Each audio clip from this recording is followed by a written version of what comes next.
BJ from More Game Gumbo. I've got my guest Jay Cormier here coming up. Jay, I got to play something recently, and it's out on Kickstarter today. I don't know if you know this game, and judging by the stuff that I see you on social media, I'm not sure if it's something. Do you do big area control dudes on a map type games? Area control, I like. Dudes on a map, hit or like. I'll preface this by saying I have two-year-old twins. Like I have 2-year-old twins at home, so my time to play games with friends is very limited to none because I spend all my game time play testing games right now. I used to have one night a week to play games and one night a week to play test games. So I had to give up something. So I haven't really played a lot of games unless they're just party games for, friends coming over and stuff like that. So I'm a little out of the loop right now. The game that we've been playing a lot lately it's called Tsukuyumi.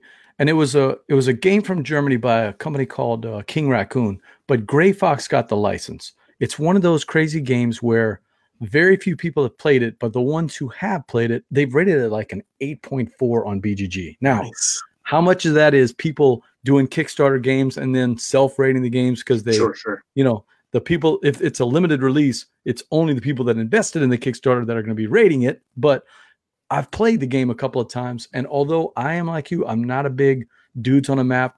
I've never played TI4 or any of those really long games. A 1 hour wonder is my favorite style of game.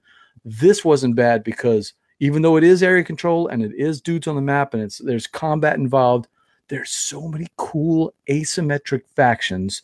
And the storyline behind the game just kind of excited me. And so far in the 2 games we've had, I've really gotten emotionally invested in the Boarlords. That's the ones that I've got here. The Boarlords, these pigs that unfortunately got turned into bacon on Sunday night. It was not very pretty. I find that as I play more and more games, I am now more and more attracted to games with a good narrative and getting me more immersed. I've really jumped on the bandwagon. Well, not fully jumped on the bandwagon because it's a bunch I haven't played, but the legacy games have been so narratively fun for me to play that I like that more and more. So I am kind of switching in my game style preferences.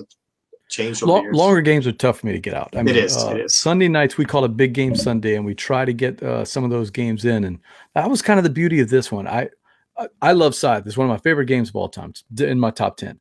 But I will tell you, the factions themselves, I don't really get into the mystique or the theme of the factions. I like everything else about the game. I kind of like the Euro style of Scythe. Gotcha. This one was different. You really feel a part of the story of all these different factions. Maybe because they're so different, maybe because the theming really shines, or maybe it's just because of the design work.